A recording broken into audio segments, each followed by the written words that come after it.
heads for prayer. Nimureke dushishe bugufi imitwe yacu ngo dusenge. Data ukundwa, mbega umunezero uri mu kuza aho uri, umuntu afite umugambi wihariye wo kumvira ijambo ryawe no kumva ijwi ryawe. Turagusabye ngo ubwo turi bube twiga ku itangiriro no ku kinyagihumbi cyo mu byahishuwe, ngo Mwuka wawe wera abanire natwe kutwigisha amasomo azakomeza kwizera kwacu muri ino minsi ya nyuma. Tugushimiye kubwo kumva isengesho ryacu kuko tubisabye mu izina rya Yesu. Amena. In these last days, we thank you for hearing our prayer, for we ask it in Jesus' name. Amen. We would like to begin our study today by turning in our Nimureke dutangire inyigo yacu uno munsi tubumbura Bibiliya zacu ku itangiriro rimwe umurongo wa mbere n'uwa kabiri. Itangiriro rimwe umurongo wa mbere kugeza ku wa kabiri.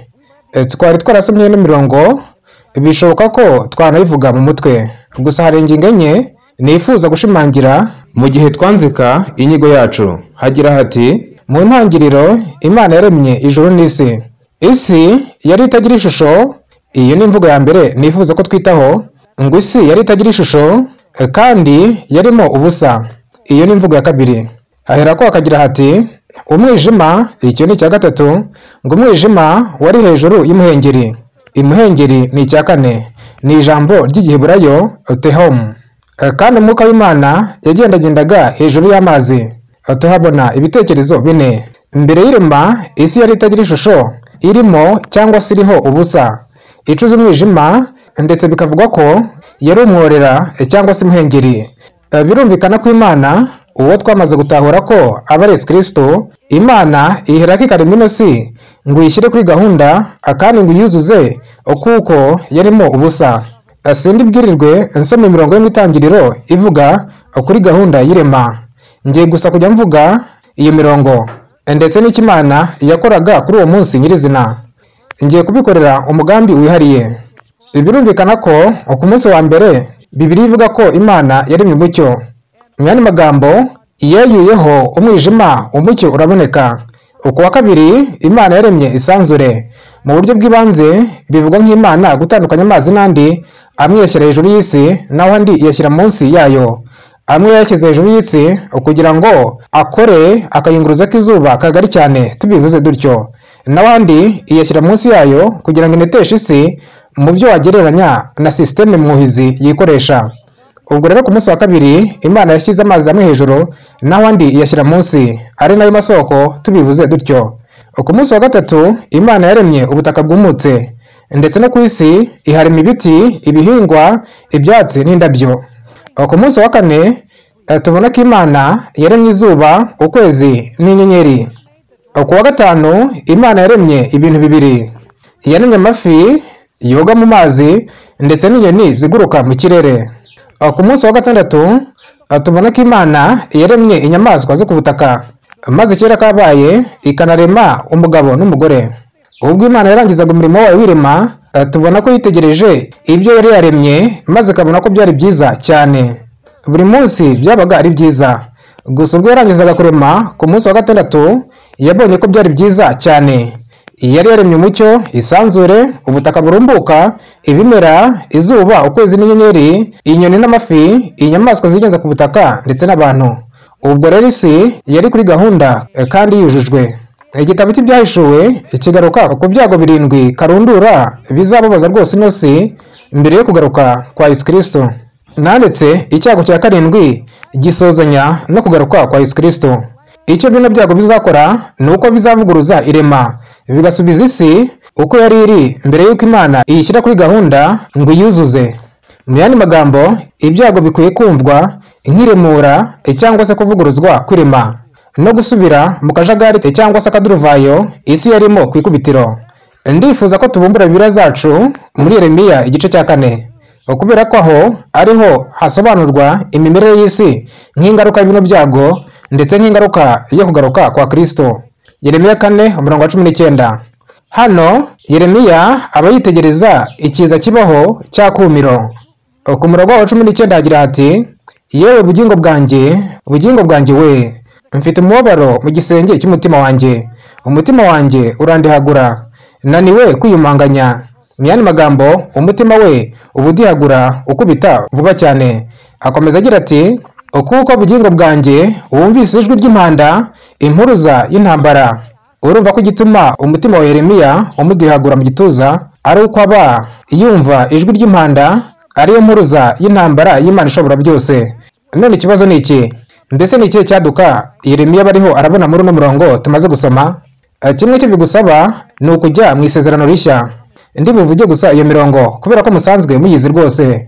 Mu rwambere rw'Abatesalonike 4:16 havuga ko umwami azamanuka ava mu ijuru n'ijwi riranguruye n'ijwi rya marayika mukuru ndetse n'impanda y'Imana. Mu rwambere rw'Abakorino 15:51 no 52 hagira hati dore mbamenere ibanga ntituzasinzira twese ahubwo twese tuzahindurwa mu kanya gato ndetse mu kanya nk'ako guhumbya ubwo impanda y'imperuka cyangwa se ya nyuma izavuga. Ubwo rero icyo Yeremiya aba ari yaritegereza hano ni indunduro y'igihe cy'ibyago. Aba ari yaritegereza kugaruka kwa Yesu aje mu mbaraga no mu ikuzo. Nanditse ijambo intambara ryifashishwa muri Yeremiya 4 riboneka mu Byahishuwe 19 ahagaruka ku kugaruka kwa Yesu. Havuga ko Yohana abona ijuru rikinguye maze akabona ku ifarashi y'umweru hicaye urwana intambara mu gukiranuka azanywe no guhana abatuye isi iby'umwihariko abami b'isi. Ubwo rero icyo Yeremiya aba ari harabona hano kandi yumva ni ubusobanuro bwo kugaruka kwa Yesu mu bubasha n'ikuzo, ari byo cyago cya 7 cyangwa indunduro y'ibyo biza bibaho bigasubiza isi uko yahoze ku ikubitiro. Hita wumva Yeremiya 4:23. Hano Yeremiya akomeza asobanura imimerere y'isi ubwo Yesu azaza, ubwo impanda izavuga kandi Yesu akaza ari ku ifarashi y'igitare ngo arwane intambara n'ububasha bw'isi. Muri Yeremiya 4:23 hagira hati niyitegereje isi mbona idafite ishusho kandi iri mu busa, nijoro naryo nta mucyo rifite. Mbese urabona bya birango bitatu twabonye mu itangiriro 1:1 na 2 ngo isi yari idafite ishusho iri mu busa kandi mu majuru hejuru ari nta mucyo urimo. Mu itangiriro 1:1-2 tuhabona bino bintu bitatu byarangaga isi mbere yo kuremwa kwayo. Bivuze ko Yeremiya yabonye ino si yasubiye uko yari imeze mbere y'uko Imana iyishyira kuri gahunda kandi ngo iyuzuze. One who wages war in righteousness, and he's coming to punish the inhabitants of the earth, specifically the kings of the earth. So what Jeremiah is seeing here, and what Jeremiah is hearing, is describing the second coming of Jesus in power and glory, which is actually the 7th plague, the culmination of those catastrophes which return the earth to its original primeval condition. Now notice Jeremiah 4:23. Here Jeremiah goes on to describe what the condition of the earth will be when Jesus comes, when the trumpet sounds, and when Jesus comes seated on the white horse to make war with the powers of the earth.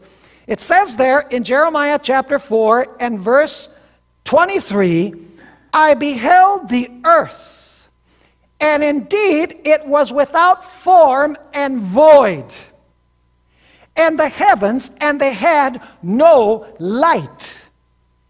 Do you notice 3 of the characteristics that we found in Genesis 1 verses 1 and 2? Without form, void, and the heavens had no what? No light.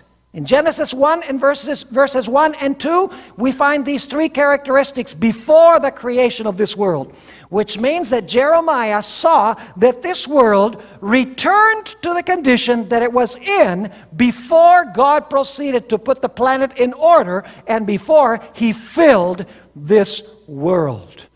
The world will return to primeval chaos and disorder, according to Jeremiah chapter 4. Hashingiwe kuri Yeremiya 4 isi izasubira mu rudubi n'akajagari yarimo ku ikubitiro. Ndifuza ko tureba nanditse sintinda kuri bino ukubera ko mwakisomera ino mirongo mwari mwarayisomyeho. Ngiye kujya gusa nkomuza kuri imwe muri yo. Gusa reka tujye mu Byahishuwe 16 umurongo wa 4 kugeza kwa 5. Ibyahishuwe 16 umurongo wa 4 n'umurongo wa 5. Icyo nifuza kubereka ni uko ibyago 7 biheruka bibaho mbere yo kuza kwa Yesu bikarangirana no kuza kwe mu by'ukuri bisubiza inyuma cyangwa se bivuguruza iby'Imana yaremye kwirema. Yesu yaremye umucyo ku munsi wa mbere mbese ibyo biravuguruzwa hashingiye ku byo tumaze gusoma muri Yeremiya 4. Buno bwo ijuru nta mucyo riba rifite. Ubwo rero Yesu arema habayeho umucyo, gusa nk'ingaruka y'ikino kiza cya rukokoma nta mucyo uba ugihari, bityo umunsi wa mbere w'irema ukaba uravugurujwe. None bite by'amasoko yaremwe ku wa kabiri? Umva Ibyahishuwe 16, 4 na 5 hagira hati, nuko marayika wa gatatu asuka urwabya rwe mu nzuzi n'imigezi n'amasoko bihinduka amaraso. Numva marayika w'amazi avuga ati, Mwami urakiranuka, wowe uriho kandi wahozeho kandi uzahoraho, kuko gutya ariko wabiciyemo urubanza. Urirebera ko amasoko aba atakibeshaho ubuzima, aba yahindutse amaraso, ntaba yagifasha abatuye isi kubaho. Mu yandi magambo, ku kigero runaka amasoko asubizwa uko yari mbere y'irema, ubwo n'ubundi atabashaga kurengera ubuzima. Umva Ibyahishuwe 16, 20. Ngira ngo muribuka ko ku munsi wa gatatu Imana yaremye ubutaka bwumutse, ndetse n'isi yose izasogomba cyangwa se itererwa iyo. Umva Ibyahishuwe 16, 20 hagira hati, nuko ibirwa byose birahunga, mu yandi magambo birigitira imihengeri mu nyanja, kandi imisozi ntiyaboneka. Mu yandi magambo isi irasatagurika wese kandi igasogomba cyangwa se igacurama. Tubivuze dutyo, icyo Imana yaremeye ibihingwa n'ibiti n'indabyo ku wa gatatu, buno bwo kiba cyasubijwe mu rudubi nk'urwa mbere y'irema. Umva Yeremiya 4 ku murongo waho wa 26. Yeremiya igice cya 4 umurongo waho wa 26. None bite by'ubutaka buriho ibiti, indabyo ndetse na bino bintu byose bigira isi nziza kandi bigatuma ubuzima bushoboka. Nanone umva Yeremiya igice cyaho cya 4 ku murongo wa 26 hagira hati, nitegereje mbona isi cyangwa se ubutaka bwarumbukaga bwabaye ubutayu, n'imijyi yabwo yose yasenyukiye imbere y'Uwiteka kubw'uburakari bwe bukaze. Ngo niki kiba ku butaka bwera? Buri giti cyeraga imbuto na buri kimwe biba byabaye agasi cyangwa se ubutayu bumwe bugari. Nanditse icyago cya 4 ikiduha impamvu y'ibyo. Mu cyago cya 4 izuba ryokesha isi ubushyuhe karundura, maze ibimera byose byo ku isi bigashya. Ubwo rero icyo Imana yakoze ku wa gatatu cyangwa se ku munsi wa gatatu w'irema kiravuguruzwa, icyo yakoze ku wa kabiri bikaba uko, n'icyo yakoze ku wa mbere bikagenda uko. By his fierce anger. What happens to the fruitful land, all of the trees that bore fruit? Everything is turned into a vast wilderness. And by the way, the fourth plague explains why. In the fourth plague, the sun scorches the earth with a devastating heat, and all of the vegetation of the earth burns up. And so what God did on the third day is reversed. What God did on the second day is reversed. What God did on the first day of creation is reversed. Now let me ask you, what about... None mbibarize, ibite by'izuba, ukwezi n'inyenyeri? Ubwo muzi kizaba ku zuba, ukwezi n'inyenyeri? Tujyane muri Matayo 24. Matayo 24. Ubu noneho turimo turareba ku munsi wa 4 w'irema. Matayo 24, dusome ku murongo wa 29 kugeza ku 30. Ino ni disikuru ikomeye ya Kristo igaruka ku bimenyetso byo kugaruka kwe. Ku murongo wa 29 hagira ati, ariko hanyuma y'umubabaro wo muri iyi minsi, uwo mwanya izuba rizijima, n'ukwezi niko kuzava umwezi wako, n'inyenyeri zizagwa ziva mu ijuru, n'imbaraga zo mu ijuru zizanyeganyega. Mbibarize, mbese imbaraga cyangwa se ubushobozi bwo mu ijuru ni ubuhe? Nandetse byanasemurwa nk'abategetsi bo mu ijuru. Ubwo muza abategetsi bo mu ijuru abari bo? Itangiriro 1:16 havuga ko Imana yaremye izuba gutegeka amanywa, naho ukwezi n'inyenyeri ikabiremera gutegeka nijoro. Mbese ubwo niki kizaba ku binyamajuru cyangwa se ibiba mu kirere? Bizanyeganyezwa n'ijwi ry'Imana maze bive ahabyo. Nandetse icyo nicyo gituma iyo Yesu yongeye kurema ino si, atarema isi nshya gusa, ahubwo anarema ijuru rishya cyangwa se amajuru mashya. Kubera ko Yesu aba agomba gusubiza mu buryo uruno rw'urugi rwose rw'imibumbe ruba rwaterewe iyo n'ibyago ndetse no kugaruka kwe. Ubwo rero icyo Imana yakoze ku wa 4 w'irema kiravuguruzwa. None bite by'ibiguruka cyangwa se inyoni? Tujyane nanone muri Yeremiya 4. Yeremiya igice cya 4. Reka dusome ku murongo waho wa 25. Yeremiya 4:25 hagira hati, ndiwe ngaruka kuri ingingo ya mbere. Hagira hati, nitegereje mbona nta muntu hari, n'inyoni zose zo mu kirere zahunze.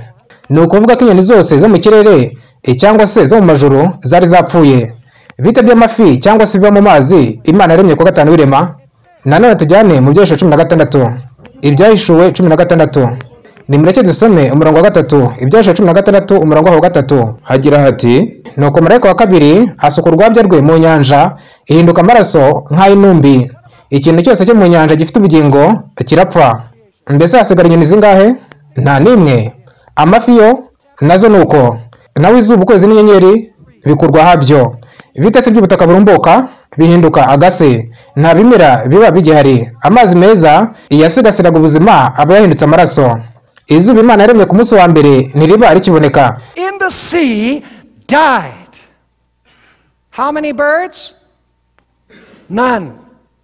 How many fish? None. Sun, moon, and stars moved. The fruitful land, a wilderness, no vegetation. The fresh waters which were to sustain the earth turned to blood. The sun which God created the first day no longer by the way, he did make the sun the first day. I'm not misspeaking. Nandetse Imana yaremye izuba ku munsi wa mbere. Nimugire ngo ndibeshye. Simfite igihe cyo kubisobanura gusa ku munsi wa kane izuba riba ryari risanzwe ririho. Kimwe cy'Imana yakoze ni ukuringaniza cyangwa se gushyira mu buryo izuba ukwezi n'inyenyeri kugira ngo bibereho ukwerekana amezi na sezo cyangwa se ibihe. Gusa ibyo simbyinjiramo ubu ngubu. Gusa ariko kandi umucyo w'izuba wariho ku munsi wa mbere. Uti sibyo tubibwirwa n'iki? Nuko kuri uwo munsi nkuko byagenze ku yindi minsi bwaragorobye buracya cyangwa se izuba ryararenze rirarasa byitwa umunsi wa mbere. Gusa sinkomeza kwinjira muri ibyo. Icyo nifuza ko mureba nuko ibyakozwe ku wa mbere wirema mu by'ukuri byavugurujwe akubera ko umubumbe uburi mu mwijima. None bite byo bantu nimureke tujyane muri Yeremiya 4:25. Tumaze gusoma muri Yeremiya 4 ku murongo wa 25 avuga ko Yeremiya yarebye ntagire umuntu abona. Mu yandi magambo nta muntu ubikiri ku mubumbe w'isi. None se niki kiba cyabaye ku bantu? Tujyane muri Yeremiya 25 dusanga ubusobanuro bw'ikiba ku bantu bose baba bakiri ku mubumbe w'isi iyo Yesu aje.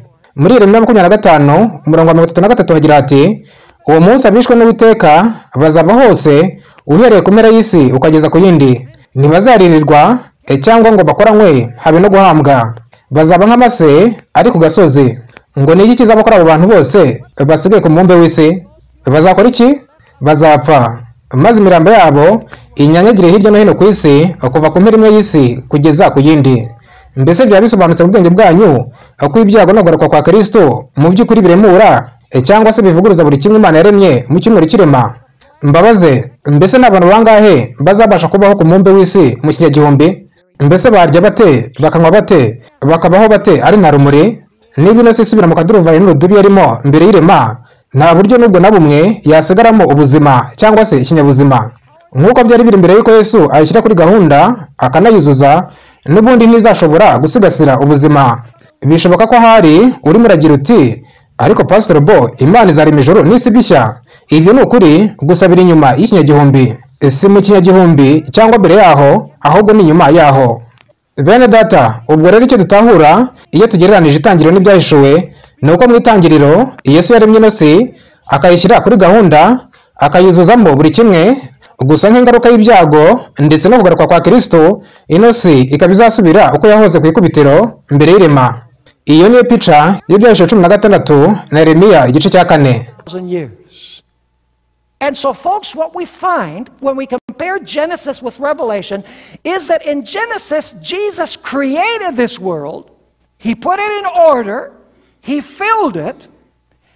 And as a result of the plagues and the second coming, the world will return to the condition that it was originally before creation. Now, this is the picture of Revelation 16 and Jeremiah 4. But there is another gusa hari ikindi gice cyo mu byanditswe ikigaruka kuri kino gihe mu buryo busobanutse rwose. Ni Yesaya 24. Yesaya igice cya 24. Ndifuza gusoma umurongo wa 18 kugeza kwa 20. Yesaya 24. Nanditse imbere yuko tujya kuri iyo mirongo ni munyemerere mbagezeho bike ku buryo ibintu biba byifashe muri icyo gihe cyose. Ku murongo wa mbere hagira ati dore Uwiteka isi arayisigamo ubusa. Mbese ibyo byo kwa mubusa nta handi wumva bizi? Okay. Dore Uwiteka isi ayisizemo ubusa arayoretse ahinduye ukundi kandi atatanya abaturage bayo hirya no hino. tumaze gusoma muri Yeremiya uko bakwira hose ari imirambo kuva ku mpera imwe y'isi kugeza ku yindi. Umurongo wa 2 agira hati ibizaba kuri rubanda bizaba no ku mutambyi, ibizaba ku mugaragu bizaba no kuri shebuja, ibizaba ku muja bizaba no kuri nyirabuja, ibizaba ku muguzi bizaba no ku mucuruzi, ibizaba kuhuguriza abandi bizaba no kuhugurizwa, ibizaba kuhuguriza inyungu bizaba no kumwishyura. Iyi si izasigazwamo ubusa busa ihinduke umwirare rwose, kuko Uwiteka ari uvuze iryo jambo. Isi iraboroga kandi irashize, isi icitse intege kandi ibaye umuhonge, abiyemezi b'isi barazahaye, kandi isi ihumanijwe n'abaturage bayo. Hagiye gutanga impamvu hita wumva, kuko bishe amategeko y'Imana. Mbese ibyo bifite icyo bivuze? Mfite icyigisho cyose cy'isaha kigaruka ku murongo wa 6 wonyine. Ndabagezaho iby'ibanze gusa iby'ibyo turiho tuvugaho ahangaha. Bishe amategeko ni iki kindi bakoze? Bahinduye iteka. Icyama tukaba twari dufite igihe ngo ngire icyo mbabwira ku guhindurwa ku iteka. Mbese muri Daniel 7 haba havuga uko umuntu wagerageje kugira icyo ahindura ikirebana n'igihe iki kintu runaka ngaruka cyumwero. Ibyo bijyanye na bino. Hahera ko akagira hati bahinduye iteka bica isezerano ridakuka. Nandetse mu kuva no mu gutegeka kwa 2 isezerano n'amategeko 10.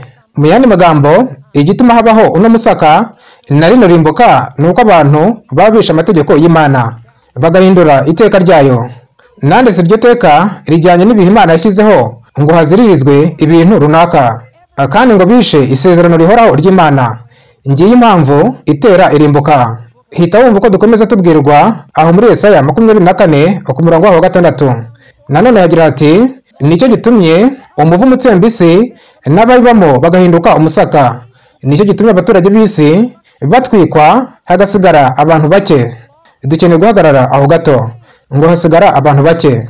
Mbese tumaze gusoma muri Yeremiya uko hazasigara abantu bangahe? Nta numwe. Yeremiya agira ati nitegereje isi sinagira umuntu mbona. Nyamara Yesaya we agaruka ku kintu nk'icyo avuga ko hasigara abantu bake. Mbese n'uburyo ki duhuzamo ibyo bitekerezo byombi? Bishoboka ko hari dukeneye kumva iki jambo hasigara rivuze. Here once again, therefore the curse has devoured the earth, and those who dwell in it are desolate. Therefore the inhabitants of the earth are burned, and few men are what? Few men are left. Now we need to stop there just for a moment. Few men are left. We just read in Jeremiah that how many men are left? None. Jeremiah says, I looked at the earth and there was what? There was no man. Isaiah is describing the same event and he says that few men are left. How do we reconcile these two ideas? Well, perhaps we need to understand what the word left means. You know, it's common among Christians to... Mu bakristo birahanze kwizera ko ngo Yesu nagaruka mu kizwi nko mu kwimirwa kw'ibanga ako azatwara abakiranutse mu ijuru, ngo naho abakiranirwa akaba ari bo basigara ku isi.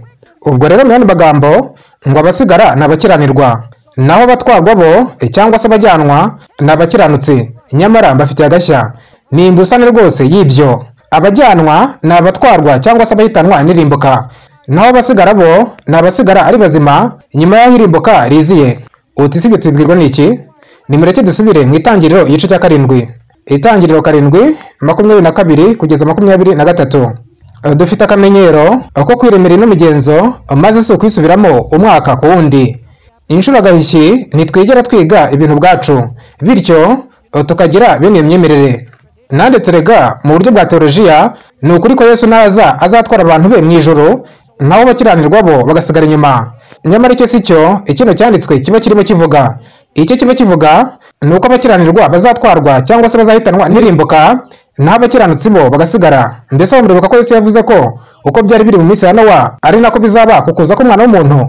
Mbese muribuka ko muri Matayo 24:40 kugeza 1 havuga ko umwe azasigara undi akajyanwa? Iyo Yesu abakimara gusobanura ibyo kugaruka kwe, none ninde usigara kandi ninde ujyanwa? Dusabwa gusubira inyuma tukiga igitekerezo cy'umwuzure. Utise kubera iki? Ni uko mu mirongo iba yabanje haba hagarukaga ku mwuzure. Ubwo rero niba ushaka kumenya abajyanwa n'abasigara usabwa gusubira inyuma mu Itangiriro, kubera ko nyine haba hakomozwaga ku mwuzure. Reka turebe Itangiriro 7:22 na 23. Hakomozwa ku mwuzure hagira hati ibifite umwuka w'ubugingo mu mazuru byose, ibiri ku butaka bwumutse byose birapfa. nuko arimbura ibifite ubugingo byose biri ku butaka. Ngo nicyo yakoze? Yararimbuye, sibyo se? Uhereye ku bantu n'amatungo n'ibiguruka byo mu kirere bitsembwa mu isi.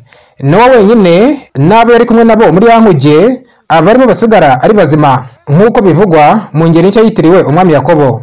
Nusoma nyinshi mu ngeri za none zizakubwira ko hasigaye Nowa n'umuryango we gusa. None mbibarize, mbese ubwo basigaye ni bande ku gihe cy'umwuzure? Ni bande bonyine basigaye ubwo hateraga iryo rimbuka ry'injyana muntu? Ntabwo ari abakiranirwa, ahubwo ni abakiranutsi. Ubwo rero iyo muri Yesaya 24:6 havuze ko hazasigara abantu bake, abo bake basigara ntabwo ari abakiranirwa, kubera ko bose uko bakabaye baba ari abapfu batatane hirya no hino ku isi, ahubwo bigomba kuba ari abakiranutsi. Nanditse muri Matayo 24 havuga ko ubwo umwuzure wazaga wabatwaye bose. Ubwo rero abatwarwa si abakiranutsi, ahubwo ni abakiranirwa. Hehe n'igitekerezo cy'uko ngo umubabaro ukomeye uzabanzirizwa no kwimurirwa mu ijuru mu ibanga, maze ngo abajyanwa bakaba abakiranutsi naho basigara bo bakaba abakiranirwa. Ibyo naho wabikura muri kino cyanditswe. And so when Isaiah 24:6 says that few men are left, the few men that are left are not the wicked, because they're dead all over the surface of the earth. It must be whom? It must be the righteous. And by the way, Matthew 24 says that when the flood came, it took them all away. So the ones that are taken away are not the righteous, they are what? They are the wicked. So much for the idea that there's going to be a pre-tribulation rapture, and the ones who are taken are the righteous, and the ones who are left are the unrighteous. You can't derive it from this text. And so the few men that are left... Ni ukuvuga ko rero ba bantu bake basigara biba byerekeza kuri abo barokoka icyo kiza cy'isi yose, icy'ibyago birindwi by'imperuka no kugaruka kwa Yesu. Abo nibo twavuzeho mu cyigisho duhereje inyuma. Iyo Yesu aje yicaye ku ntebe ye, habazwa ikibazo kigira kiti, umunsi ukomeye w'umujinya we urageze, kandi ninde uzabasha guhagarara? Igisubizo ni Abisiraheli b'umwuka cyangwa se mu mwuka 144 bashyizweho ikimenyetso mu ruhanga, bakagaragaza imico ya Yesu cyangwa bakaba indorerwamo y'imico ye. Abo nibo bazabasha guhagarara, abo nibo bazasigara rwagati muri iryo rimbuka gikwira. Ubu noneho ndifuza kurushaho kwimbika muri Yesaya 24. Ubyifuza twajyana muri Yesaya 24. Turataruka imirongo myinshi maze tujye ku murongo wa 18. Hagira ati, nuko uzahunga urusaku rw'ubwoba azagwa mu rwobo, uzazamuka ngo ave mu rwobo umutego uzamufata. Mbese uri uritegereza ko abantu baba bariho bahunga? Mbese urabikurura? Harya mu byahishwe 6 nta bantu babahunga iyo umwana w'intama aje yicaye ku ntebe ye? Harya bihisha mu buvumo bagatakira ibitare ngo bibagweho? Ibyo nibyo biriho bigarukaho hano. Hagira hati, kuko amadirishya cyangwa se imigomero yo mu ijuru igomorowe, kandi imfatiro z'isi zikanyeganyega. Isi iratigishijwe bikomeye, isi irasamye, isi iranyeganyijwe bikabije, isi izadandabirana nk'umusinzi, bino bibara umutingito w'isi yose, kandi izanyeganyezwa nk'ingando. Igicumuro cyayo kizayiremerera cyane, kandi izagwa iyo kongera kubyuka, nibura ntizongera kubyuka imeze uko tuyizi gutya. Kubera ko Imana izarema indi si nshya rwose, ino si ntizabaho ukundi. Ndifuza ko muhera ko mukumva ku murongo waho wa 21. Tugiye kumara igihe dusigaje ku murongo waho wa 21 kugeza ku 23.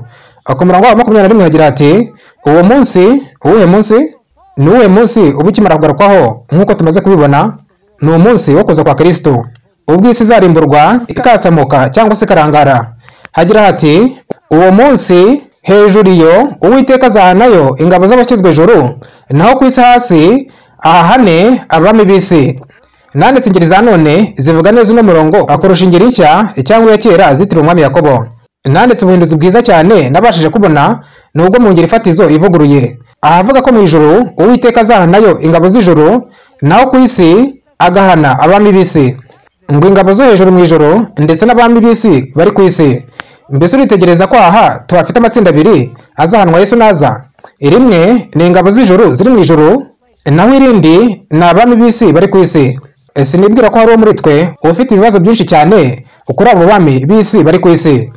Iyo usomye mu byahishwe 19 aho Yesu aza yicaye ku ifarashi y'igitare akurikiwe n'ingabo zo mu ijuru nk'uko biri mu byahishwe 19:14, hanyuma muri icyo gice tubona abami b'isi bahagaze ngo barwanye Yesu, ubwo Yesu abaje ari ku ifarashi y'umweru. Birumvikana ko Yesu abazanywe no guhana abami b'isi. Ubwo rero byumvikana ko abami b'isi ari abategetsi b'isi bazahanwa Yesu nagaruka. Ariko si ikibazo twibaza ni iki? Ni bande izo ngabo z'ijuru ziri mu ijuru? Hari itsinda nyejuru naryo rizahanwa. Tujyane mu Efeso 6:12. Abefeso 6:12.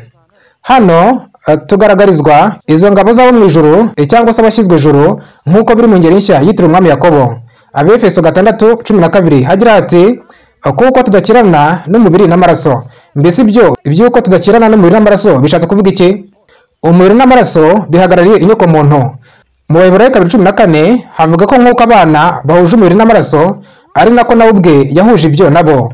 Mu yandi magambo umubiri n'amaraso bivuze inyoko muntu cyangwa se abantu. Rero intumwa Pawulo bigira iti kuko tudakirana n'umubiri n'amaraso aribo bantu, ahubwo dukirana n'abatware n'imbaraga n'abategeka umwijima wa kino gihe n'ingabo z'umwuka zo gukiranirwa z'ahantu ho mu ijuru. Ubwo rero ntiturwana n'abantu, ahubwo turwana n'imbaraga zo gukiranirwa ziri ahantu ho mu ijuru. Mbibarize, mbese izo mbaraga zo gukiranirwa ni bande? Abefeso 6 hagaragazamo ububasha nk'imbaraga y'igikomangoma cy'ikirere, hakomozwa kuri Satani n'abamarayika be. Mu yandi magambo Yesaya 24:21 havuga ko Yesu naza koreka isi uko azahana abami b'isi bari ku isi ndetse akanahana ingabo z'ijuru ziri mu ijuru. Azahana itsinda ry'ibiremwa byo mu ijuru n'iry'abantu batuye ku mubumbe w'isi. That means humanity, human beings. So the Apostle Paul is saying, for we do not wrestle against flesh and blood, that is against human beings, but against principalities, against powers, against the rulers of the darkness of this age, against spiritual hosts of wickedness, where? In the heavenly places.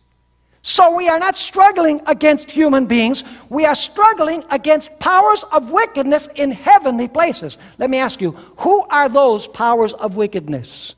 Ephesians chapter 6 identifies this power as the power of the prince of the air. Satan and his angels are referred to. In other words, Isaiah 24:21 says that when Jesus comes to devastate the earth, he's going to punish the kings of the earth on earth, and he's also going to punish the host of heaven who are in heaven. He's going to punish a group of heavenly beings, and he's going to punish a group of humans that live upon planet Earth. Now the question is, none ikibazo ni iki? Mbese n'uburyo ki azabahanamo? Ni igihano ki bazahabwa? Dusubirane muri Yesaya 24 dusome ku murongo wa 22. Yesaya 24 ku murongo wa 22 hagira hati bazateranirizwa hamwe nk'uko imbohe zikoranirizwa mu rwobo, maze bakingiranirwe mu nzu y'imbohe. Ngo ni igihano kibazahabwa? Hashingiye kuri bino bazahanishwa gukoranyirizwa hamwe nk'uko imfungwa ziteranywa cyangwa se zikoranyirizwa mu rwobo, maze bafungiranirwe muri gereza. Ni munyemerere ingira icyo mvuga ku ijambo urwobo rikoreshwa hano. Ni ijambo rishishikaje cyane mu Ruheburayo. Nizera ndetse ko Yesaya aba yarakoresheje andi magambo. Mu Ruheburayo hari amagambo avuga aho bapfuye bajya, ni muri icyo gituro mumva se muri Shewori, wumve ngo hari amagambo ataramwe avuze igituro. Nyamara Yesaya we abigendereye ntiyigera yifashisha ijambo risanzwe ry'aho bapfuye bajya. Yifashisha ijambo rifite ubusobanuro burushaho kwaguka.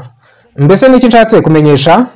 Nimureke turebe ijambo nk'iryo mu Itangiriro 3:7 ku murongo wa 24 kugeza ku 25. Itangiriro 3:7 24 kugeza 25. Hano tuhabona ibyabaye kuri Yosefu abakimara kubonana na bene se maze bakagira aho bamujugunya. Umva Itangiriro 3:7 umurongo wa harya narimvuze ngo iki? Yego, umurongo wa 24 na 25. Hagira hati nuko baramufata bamujugunya mu rwobo. Mbese ari muzima cyangwa ari umupfu? Ubwo rero bamuta mu rwobo ari muzima. Kandi urwo rwobo rwari rurimo ubusa, ari nta mazi arurimo. Ese ubwo mu by'ukuri rwari iki? Rwari iriba. Umurongo wa 25. Bicazwa no gufata ifunguro, ububuye amaso babona itsinda ry'Abishimayeli bavuye i Galeyadi bagenda bafite ingamiya zihetse imibavu n'umuti womora n'ishangi babijyana muri Egiputa. Birumvikana ko bahera ko bagakura Yosefu muri urwo rwobo. Mbese ubonye ko urwo bari ahantu yashyizwe akiri muzima? Wumve ngo ibyo ni ingenzi rwose. umva nanone muri Yeremiya 3:8-6, Yeremiya 3:8-6 haboneka igitekerezo nk'icyo. Umva uko bagenje umuhanuzi Yeremiya. Yeremiya 3:8-6 hagira hati, nuko bafata Yeremiya bamujugunya mu rwobo bafungiramo.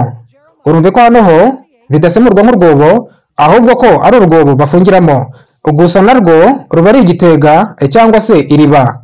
Rero hagira hati, bamujugunya mu rwobo bafungiramo rwa Marakiya umwana w'umwami, rwari mu rugo rw'inzu y'imbohe, bamanuza Yeremiya imigozi.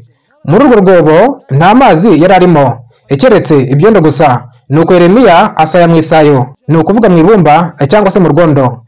Mbese Yeremiya yarukizwemo ari muzima cyangwa yapfuye? Yarindiye muri urwo rwobo ari muzima. Ariko se wari uzi ko iryo jambo nanone ryavuga ahantu abapfuye barindirwa?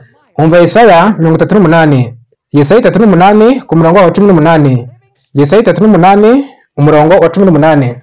Nanone rikoreshwa herekezwa ku bantu barindiwe mu rwobo bapfuye. Ubwo rero ni ijambo rihindagurika, ryavuga ahantu harindirwa abazima cyangwa abapfuye. Umva noneho muri Yesaya 38 umurongo wa 18 hagira hati, kuko Shewori ibyo byagasemuwe nk'imva, kuko Shewori itabasha kugushima, n'urupfu ntirubasha kuguhimbaza. Abamanuka bajya muri rwa rwobo ntibabasha kwiringira ukuri kwawe. Ngo niki urwobo ruhuzwa nacyo? Ruhuzwa n'abajya muri Shewori cyangwa se mu mva, bakaba ari imbohe z'urupfu. None se byaba bishoboka ko iyo muri Yesaya 24 umurongo wa 22 havuze ko abami b'isi n'ingabo zo mu ijuru bashyirwa mu rwobo? Byaba bishoboka ko itsinda rimwe rishyirwa muri urwo rwobo ripfuye, naho irindi ryo rikarushyirwamo ari rizima? Icyo ni kiryo jambo ry'Uruheburayo ryumvikanisha aho mu isezerano rya kera. Nizera ko Yesaya yakoresheje rino jambo kubera ko yarasobanukiwe uko hazabaho amatsinda abiri atari amwe, yombi agafungwa, gusa rimwe rigafungwa ripfuye, naho irindi ryo rigafungwa ari rizima. The earth and the hosts of heaven are placed in the pit.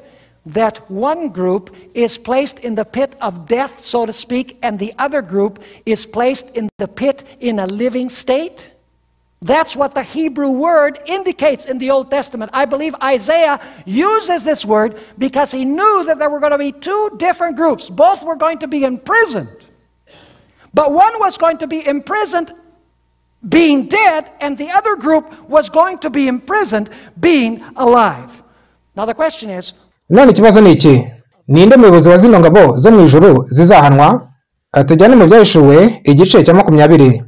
Ibyahishuwe 20. Aha ni nyuma neza yo kugaruka kwa Yesu. Tumaze gusoma muri Yesaya 24 kubirebana no kugaruka kwa Yesu. Tunasoma muri Yeremiya 4 n'ubundi kubijyanye no kugaruka kwa Yesu. Ubwo rero bino nabyo biba bigaruka ku gihe kimwe nk'icyo. Umva Ibyahishuwe 20 umurongo wa 1 hagira hati, mbona marayika amanuka ava mu ijuru afite urufunguzo rufungura urwobo rudafite indiba. Nanditse mvugo urwobo rudafite indiba ni ubuhinduzi butari bwo rwose. Iyo mvugo ituruka mu ijambo ry'ikigiriki abusose, ijambo rihuye n'iryo mu isezerano rya kera, naryo rimwe n'irisemurwamo imuhengeri mu itangiriro 1 ku murongo wa 2. Utise tubibwirwa n'iki ko iryo jambo imuhengeri mu Ruheburayo ari ryo rimwe n'ijambo abusose dusanga ahangaha? Biroroshye rwose. Kimwe cy'usabwa ni ukujya mu buhinduzi bw'ikigiriki bw'isezerano rya kera. Uzatahura uburyo ki ijambo ry'Igiheburayo tehomo bivuze imuhengeri ryo mu itangiriro 1 umurongo wa 2 risemurwamo mu kigiriki. Mu ngeri y'ikigiriki y'isezerano rya kera, iryo jambo ni abusose, ari ryo rikoreshwa ahangaha mu Byahishuwe 20. Mbese muri bukaya amagambo cyangwa bya bitekerezo bine twasanze mu itangiriro 1 umurongo wa 1 n'uwa 2, ngo isi yari idafite ishusho, iri mu busa, iri mu mwijima, kandi ari imuhengeri. Mbese twaba tubona ibirango nk'ibyo ukubirebana n'ino si Yesu nagaruka ibyago bikangiza isi bikomeye cyane rwose. N'ubundi si izasigara idafite ishusho, iri mu busa, amajuru nayo adafite umucyo. Ndetse nk'uko bivugwa hano, isi ikazaba ari imuhengeri. Umva rero ku murongo wa 1, mbona marayika amanuka ava mu ijuru afite urufunguzo rufungura urwobo rudafite indiba, afite n'umunyururu munini mu ntoki ze. Afata cya cyoka ari cyo nzoka ya kera ari umwazi na Satani, n'icyo aheruka gikora, akibohera kugira ngo kimare imyaka 1000, akijugunya mu rwobo rudafite indiba. Ibyo ni ukuvuga ko yakijugunye mu isi iri mu mimerere imwe niyo yarimo mbere y'irema, kubera ko icyo ari cyo iryo jambo rimenyesheje mu gitabo cy'itangiriro. Ese turajyana? Nandetse Satani azababwaho ibisa n'ibyamubayeho ku mwuzure. Mbese ni bangahe mu bayoboke ba Satani basigaye ari bazima hanze y'inkuge ubwo umwuzure wazaga? Mbese Satani yaba yaratakaje isoko y'ububasha bwe yose? Mbese abayoboke be bose baba bari bapfuye? Yego. Mbese abacunguwe bo baba bari he? Bari imbere mu nkuge. Mbese aho birashoboka ko no mu kiya gihumbi abayoboke bose ba Satani bazaba ari abapfu naho abakiranutsi akaba ari bonyine bakiri bazima? Urabona, igitekerezo cy'umwuzure kizisubiramo. Uko byari biri mu minsi ya Nowa ni nako bizaba ku kuza k'Umwana w'umuntu. Uti yego, havuga ko umumarayika aba afite umunyururu mu ntoki ze, ubundi akajugunya Satani muri abisi cyangwa se mu rwobo rudafite igaruriro cyangwa se muhengeri, tubivuze dutyo. Kandi yego hakavuga ko afungiranwa, nyamara ho ntiyavuga ko yajugunywe muri gereza nk'uko biri muri Yesaya 24.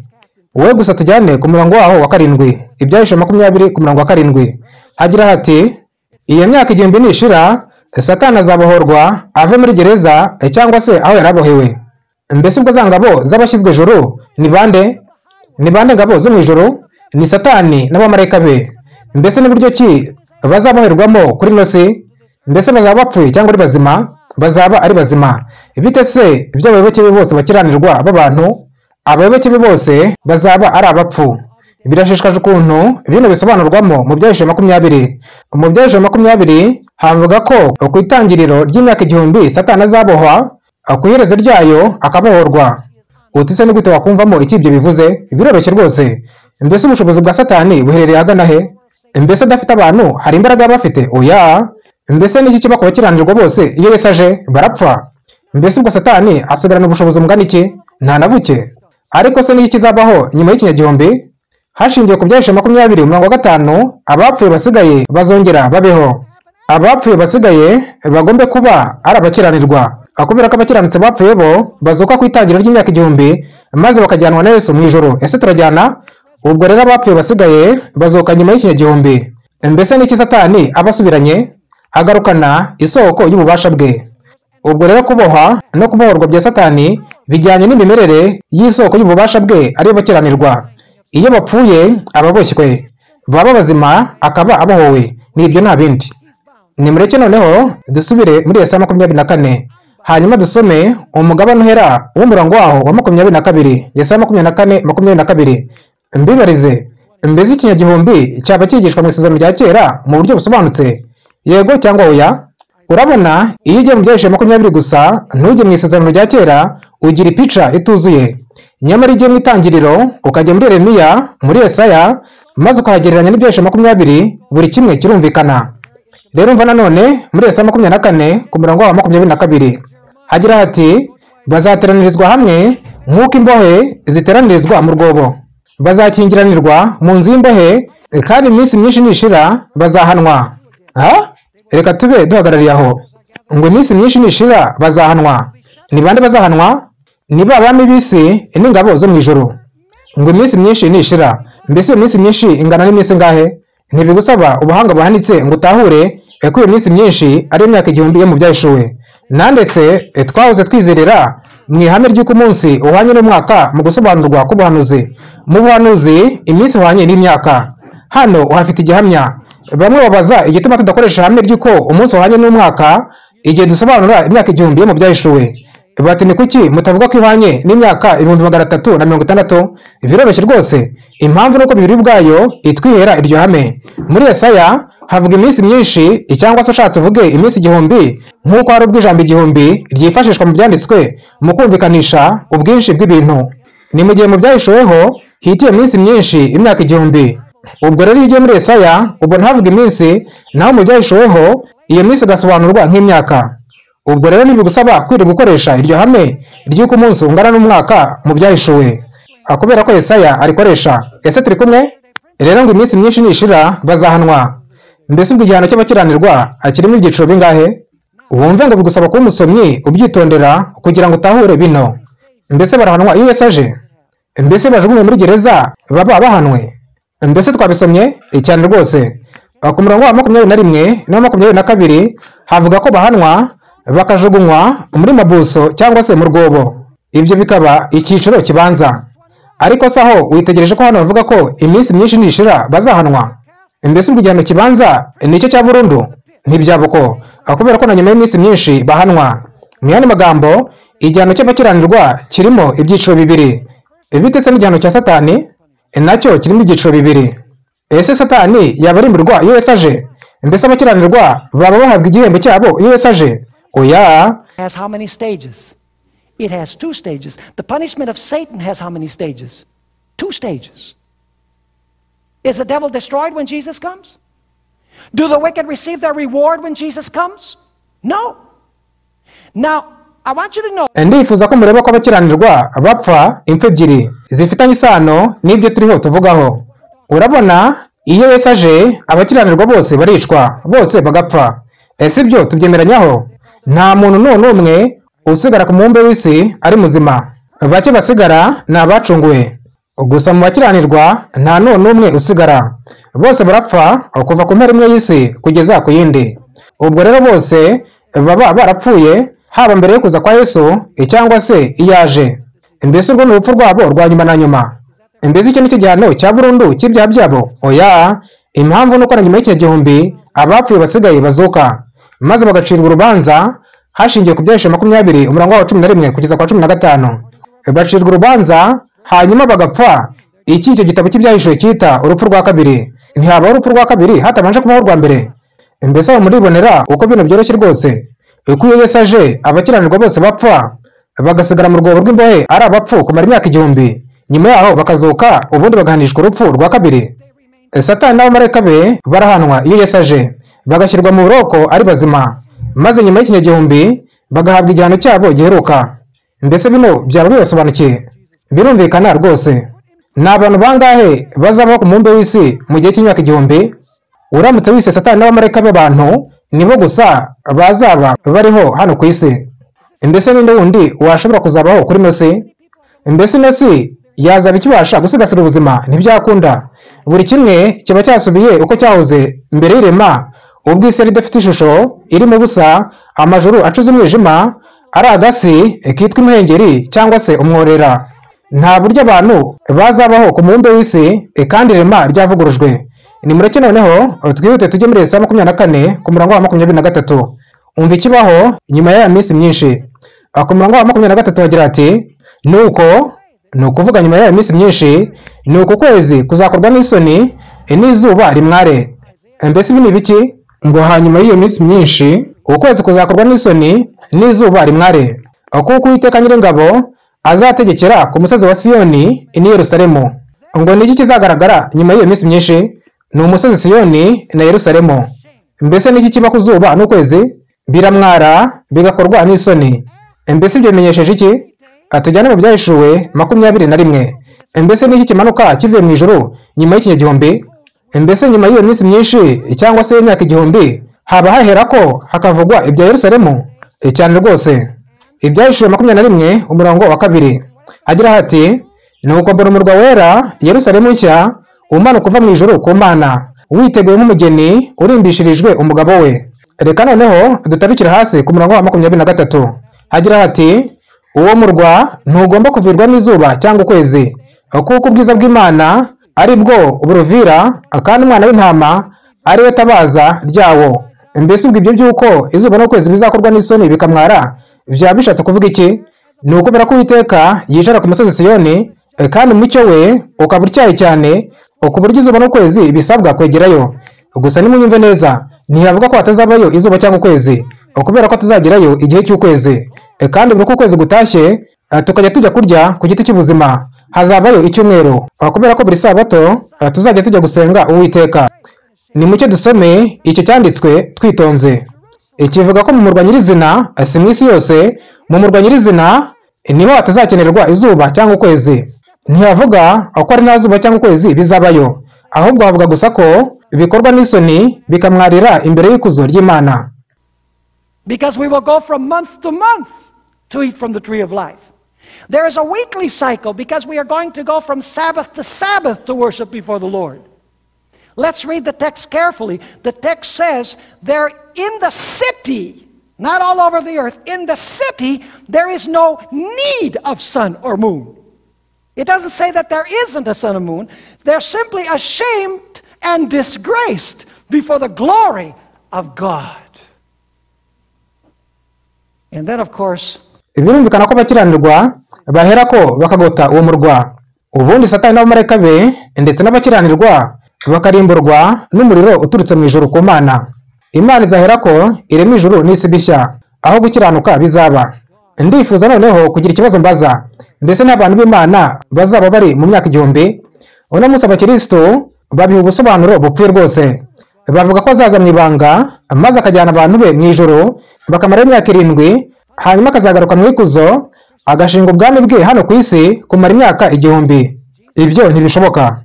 Kubera ko muri Yohana 14 Yesu yavuze mu buryo busobanutse rwose ko ngiye kubategurira ahanyu, kandi ubwo ngiye kubategurira ahanyu nzagaruka mbajyane iwanjye ariho kwa data, ngo aho ndi namwe muzabeyo. Ngo niyo Yesu azajyana abantu be nagaruka azabajyana mu ijuru. Ntibazamara mu ijuru imyaka 7. Mbese bazamara igihe kingana gite? Bazamarayo imyaka 1000.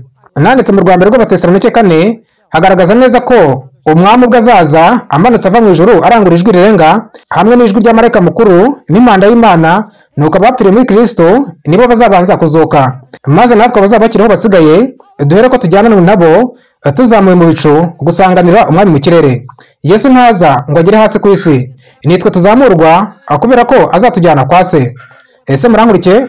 Nanditse muri Matayo 24 umurongo wa 29 kugeza kwa 31 havuga ko Yesu naza azohereza abamarayika be gukoranya intore ze ziri mu birere 4. Mbese niba azaza akagera hasi ku butaka, ni kuki kandi yarushya yohereza abamarayika be kujya kubakoranya hirya no hino ku isi? Mu Rwanda rw'Abatesalonike intumwa Paulo igaruka ku byo gukoranyirizwa hamwe kwacu kuri Yesu. Isi we ukoranyirizwa kuri twe, ahubwo ni twe duteranirizwa kuri we.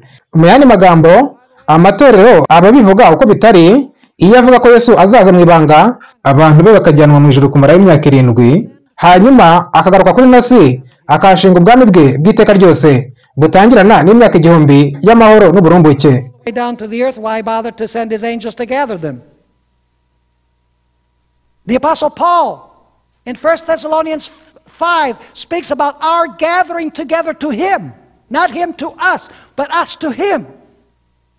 In other words, the churches have it wrong when they say that Jesus is going to come in the rapture, his people will be taken to heaven for 7 years, then he's going to come back to this earth and establish his everlasting kingdom here on earth, beginning with 1,000 years of peace and prosperity. How could anybody... Mbese ni buryo ki habasha kugira utura hano mu myaka 1000 kandi isi yubitswe ndetse n'ijuru n'isi bishya nibibe byakaremwe? Mbese muzi igituma Satani yifuza ko abantu bibwira ko Yesu azamara ku isi imyaka 1000? Ibino ndabishamo nihuta. Mu rwa kabiri rw'Abatesalonike igice cya 2 havuga ko Satani azigana kugaruka kwa Kristo, azagaragara nka Kristo nk'ikinyabuzima gifite ikuzo, azakora ibitangaza avuge menshi mu magambo Yesu yavuze kiri ku isi. Ingeri cyo mbibariza, niba wizera ko Yesu naza azatura kuri nosi akashinga ubwami bwe kumara imyaka 1000, mbese bishoboka ko wazemera inyigisho n'ibikorwa byo Kristo w'ikinyoma? Cyane rwose. Impamvu ikaba ko witeze ko azaza kuri nosi, nyamara niba uzi ko Yesu atazaza kuri nosi kandi ko nagaruka azaguma mu kirere, uzahera kumenya ko ari we wese uzagaragara agenda ku isi avuga nk'uko Yesu yavugaga, agakora ibitangaza nk'ibyo yakoraga, uzatahura ko uwo atari Yesu, kubera ko ikinyagihumbi kitazamarwa abakiranutsi bari hano ku isi, ahubwo kizamarwa mu ijuru kumwe na Yesu. Ubwo uzi icyo tuzakora muri icyo kinyagihumbi? Tujyane mu Rwanda rw'Abakorinto igice cya 6. Kizaba ari ikiruhuko kirimo gukora. Mbese mwari mwamara ikiruhuko murimo mukora? Ngi ibiruhuko byanjye byose biba ari ibyo gukora. Umuryango wanjye wabikwibwirira. Ndabitonganyirizwa gusa mba mbikuye rwose. Go with me to 1 Corinthians chapter 6. It's going to be a working vacation. Have you ever taken a working vacation? All my vacations are working vacations. My family can tell you that. I get scolded for it. Well deserved, well deserved. Urwanda rw'Abakorinto 6 umurongo wa 1 kugeza kwa 3 yagira ati, iyo wagize muri mwe ugira icyapfa na mugenzi we, mbese ahangara kujya mu mategeko kuburanira imbere y'abakiranirwa ntaburanire kubera ntimuzi ko abera bazacira isi urubanza? Nandetse isi bivuze ab'isi, abazimiye se cyangwa abakiranirwa. Kandi ubw'isi izacirwa urubanza namwe, mbese nimukwiye no guca urubanza rw'ibintu byoroheje hanyuma y'ibindi? Hita wumva, ntimuzi ndetse yuko tuzacira n'abamarayika urubanza? Ngo niki tuzakora? ngo tuzacira abamarayika imanza. Mbese ni abamarayika bahe? Mbese ni abeza? None se ni kuki twakenera gucira abamarayika beza urubanza?